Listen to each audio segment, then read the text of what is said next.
my very best. Robbie the Fire. He's been with you for a good while now, man. And I'll tell you, I can't shake him. Yeah, I tell you what, I enjoy Robbie a whole heck of a lot, man.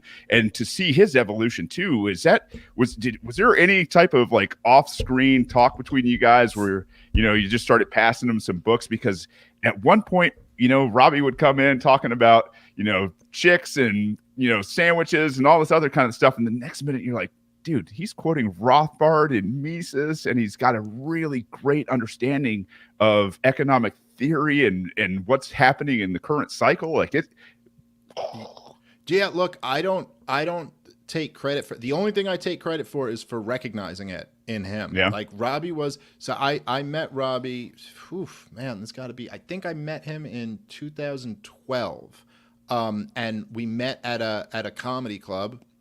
And he was new. He was like one of the like a young comic I just started, and we were just we hung out a little bit and we liked each other. And then I saw him on stage, like he was a very new comic, so he was doing like one of the short guest spots that like a free spot that they'll give newbies sometimes. Yeah. And I watched him and I was like, oh, Robbie's kind of a funny guy. Like he was still green and figuring it out, but I was like, oh, he's got some funny jokes and he's a funny dude.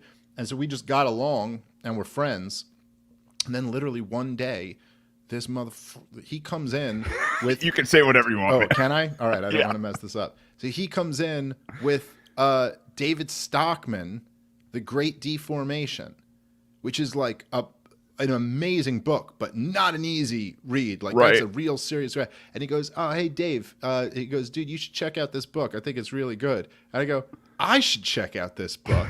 I go, this is like my Bible. Like, what are you talking? And I go, oh, he goes, yeah, I'm like halfway through. And he really understood it and knew it. And then I was just like, oh shit, Rob's like really good on economics. This is crazy. And so then, and so I probably passed him like a few books over the years, but he was into that stuff already. Like he was reading that, and he's, Jeff Dice said something about, he goes like, all the best libertarians are good on economics.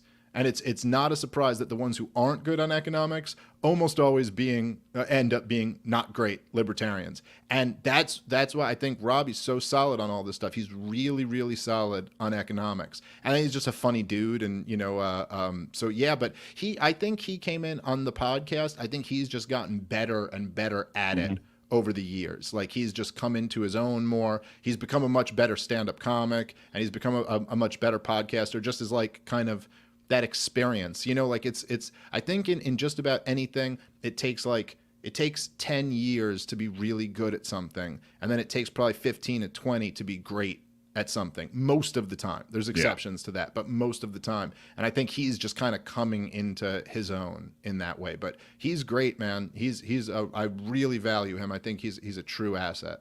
Oh, I guarantee you. I mean, to have him in and to be able to bounce things around and have some levity. I mean, and to see him grow. I mean, that's one of the things I love about the podcast out there, to see all these different voices that are coming up or have been around that are just this is the time. Like the Libertarian podcast circle is getting not full, but it's growing, and I think it's absolutely amazing.